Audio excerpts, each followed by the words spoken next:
Hola, buenas tardes. Mi nombre es Ronald Jefferson Ramírez. Soy estudiante de la Universidad Nacional Abierta de Instancia, inscrito al programa de licenciatura en lenguas extranjeras con énfasis en inglés de la Facultad de Ciencias de la Educación.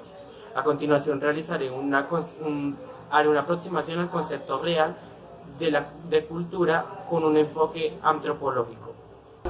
El concepto de cultura surgió de la necesidad de adoptar un término que caracterizase los aspectos comunes de ciertas formas de comportamiento propias del ser humano. Se cuestiona el autor Martínez y se responde a su vez el interrogante: ¿cómo adquirió el hombre la capacidad de crear cultura? Es aquí donde el autor supone que fue mediante una prolongada respuesta a situaciones ambientales determinantes, en las que los procesos biológicos de selección natural había dado también lugar a una clara y evidente evolución biológica. Como resultado de este proceso evolutivo, los seres humanos adquirieron algo que le diferenciaba y separaba del resto de las especies animales, y esta no es más que la capacidad de crear cultura. Ahora, entre los antropólogos se pueden distinguir dos grupos, según el sentido que en el concepto de cultura. Por un lado están los llamados materialistas, quienes consideran que la cultura es el comportamiento observado y los objetos materiales que facilitan la adaptación de un grupo a un entorno social, político, físico determinado. Por otra parte, se encuentran los denominados mentalistas, quienes consideran que la cultura como una abstracción, es decir, una serie de reglas o normas tales para el comportamiento y fabricación de objetos materiales. Un claro ejemplo que podríamos usar sería la Edad de Piedra, que comprendió tres periodos: paleolítico, mesolítico y neolítico, en la que se fabricaron objetos de piedra. ¿Cómo se ha transformado el concepto de cultura? Kroeber y Cookboom manifiesta que la cultura es una abstracción de la conducta humana concreta, pero no es en sí conducta. La conducta, considerada en su conjunto, es abstracción, pues realmente lo que observamos son pautas de conducta, pero nunca la cultura en su totalidad.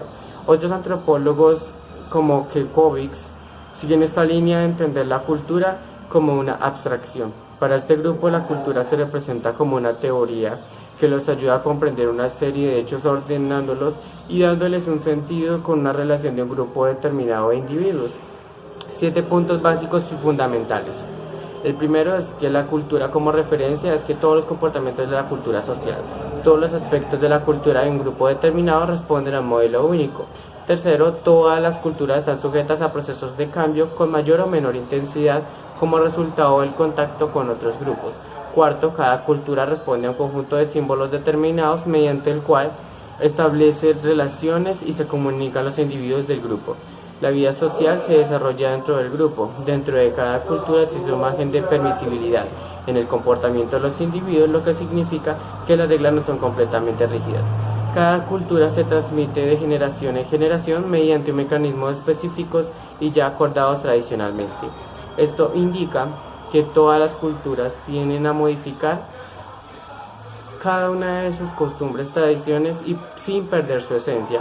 Ahora, un punto muy importante que dice el autor Martínez es el siguiente: el concepto de cultura nos proporciona una útil ayuda en cuanto a que nos puede facilitar en gran medida la predicción de la propia conducta humana.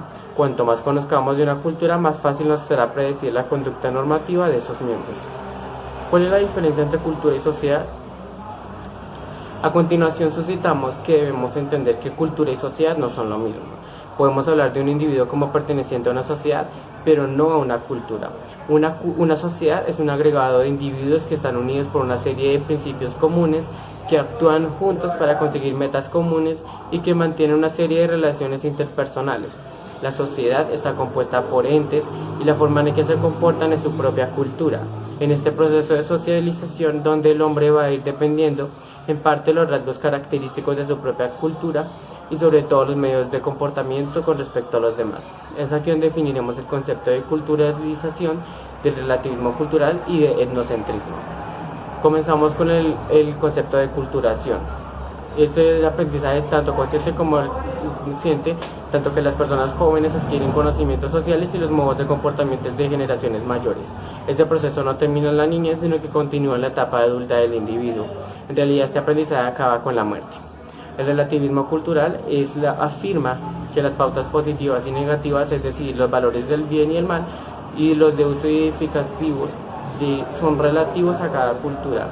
En su relativo más exacto para la relatividad es dentro de su propia cultura, pero no puede pasar a otras culturas, pues perdería su sentido original. Y finalmente agradezco su amable y su atenta escucha sobre la aproximación del concepto de cultura con el enfoque antropológico. Buenas tardes.